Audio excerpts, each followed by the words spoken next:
Today we're going to look at turbos and why they fail. The first is overspeeding. Overspeeding is a condition where the turbo is spun past its max RPM limit. This can be caused by a number of malfunctions in the turbo system. First is an inconsistent airflow to the turbo. Second is an engine modifications. Third is an incorrect turbo installation. 4 is a failed VNT, a variable nozzle turbine mechanism. And 5 is a wastegate set incorrectly. This can result in the back of the compressor wheel deforming, the compressor wheel rubbing, or the compressor wheel disintegration.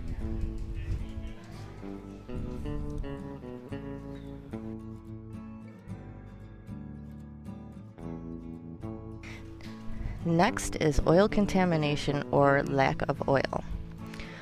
Oil contamination and or lack of oil are two more causes of turbo failures.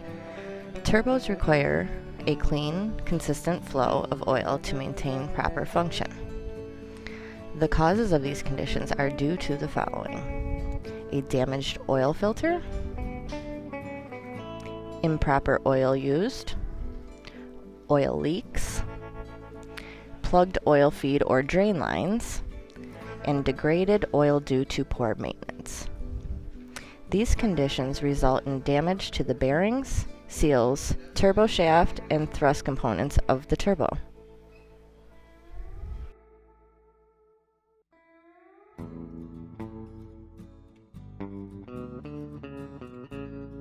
Next is overheating. Overheating of a turbo can result in premature failure and breakdown of lubricated oils and seals. Overheating is caused by excessive high exhaust temps and or lack of sufficient cooling. Causes of these conditions are as follows: hot stops or hot shutdowns, tuning incorrect on the engine, DPF issues, and exhaust restrictions. Overheating conditions can usually be detected by discoloration or bluing of internal components such as thrust washers and internal compressor wheels and exhaust turbine shafts. And next is foreign object damage. Just like it sounds, foreign object damage happens when an object enters the turbo from outside of the turbo, either from exhaust side or the intake side.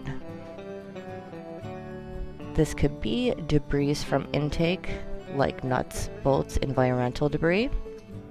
It could be ice from cold temps that accumulate in intake tubes. And it can be debris from exhaust side, like broken valves, pieces of piston, and injector tips.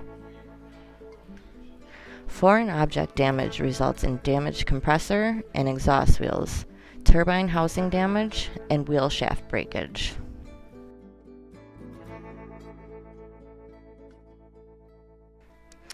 And here are some preventive measures to take.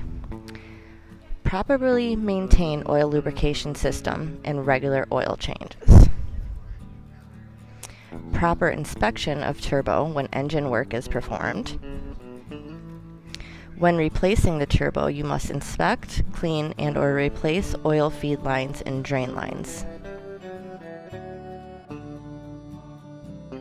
When replacing a turbo, prime the new turbo with fresh oil before installation.